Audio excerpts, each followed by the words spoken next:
ఈరోజు నవమి. సో, నవమి వచ్చేసరికి నైట్ 7 వరకు అయితే ఉంది. సో, ఇంకా నా వ్లాగ్స్ అయితే మీకు చూపిస్తున్నాను. ఫస్ట్ రంగోలి, ఇంకా తర్వాత పూజ.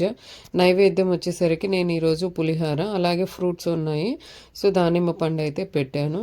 ఇక యాజ్ యూజువల్గా మంత్రాలు అనేది చదువుకున్నాను. సో, నెక్స్ట్ వచ్చేసరికి ఈరోజు నవమి రోజు విశిష్టత ఏంటనేది చెప్తాను చూడండి. సో, ఫస్ట్ మీకు ఈరోజు అమ్మవారు 8 రోజులు మహిషాసురుని పైన యుద్ధం చేస్తూనే ఉంటుంది. సో ఇంకా 9వ రోజు వచ్చేసరికి ఏంటి అంటే శివుడు త్రిశూలం ఇస్తారనమాట. నెక్స్ట్ విష్ణుమూర్తి వచ్చేసరికి అతని దగ్గర ఉన్న సుదర్శన చక్రము, అలాగే మిగిలిన దేవతలు వచ్చేసరికి వాళ్ళ దగ్గర ఉన్న ఆయుధాలు మొత్తము అమ్మవారికి అయితే ఇస్తారు. అమ్మవారు ఏం చేస్తుందంటే ఈరోజు ఆయుధాలన్నిటికీ పూజ చేస్తుందన్నమాట. సో ఆ పూజ చేసి నెక్స్ట్ లాస్ట్ రోజు వచ్చేసరికి ఇంకా యుద్ధం చేస్తుంది. విజయదశమి రోజు అతను మహిషాసుని చంపేయడం వల్ల మనము దశమి అయితే సెలబ్రేషన్ చేసుకుంటాము. అలాగే ఈరోజు వచ్చేసరికి ఏంటి అంటే మనకు సంబంధించిన ఆయుధాలు అయితే ఏవైతే ఉన్నాయో ఆయుధాలన్నిటికీ మనం ఈరోజు అయితే పూజ అయితే చేసుకోవాలి.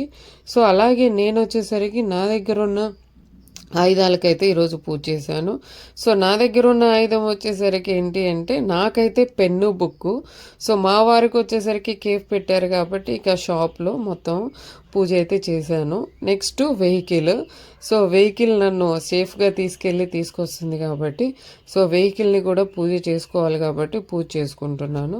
కొంతమంది విజయదశమి రోజు అయితే చేసుకుంటారు, బట్ ఆయుధ పూజ మాత్రం నవమి రోజు అయితే చేసుకోవాలి. అది అమ్మ ఎందుకు చేసుకున్నది అనేది నేను ఈ వ్లాగ్లో అయితే మీకు చెప్పాను విశిష్టత అయితే. సో నెక్స్ట్ వచ్చేసరికి ఈ వ్లాగ్లో నేను ఎలా చేశాను ఏంటి అనేది అయితే మీకు మొత్తం చూపించాను. ఇంకొకటి, కొంతమంది మాకు పూజ ఎలా చేసుకోవాలో తెలియట్లేదు అని అడుగుతున్నారు.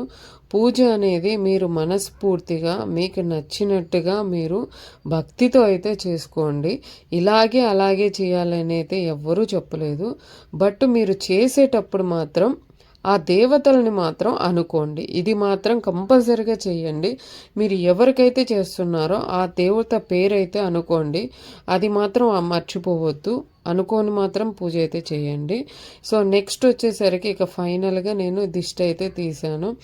ఎలా చేశానది మొత్తం అయితే మీకు కనపడింది, ఈ వీడియోలో అయితే చూపించాను కూడా. సో నన్ను ఫాలో అవుతున్నందుకు అందరికీ థ్యాంక్స్ అండి. సో ఫైనల్గా వచ్చేసరికి అందరికీ విజయదశమి, అడ్వాన్స్ విజయదశమి శుభాకాంక్షలు అయితే చెప్తున్నాను. ఈ వ్లాగ్ ఎలా ఉంది అనేది అయితే చెప్పండి.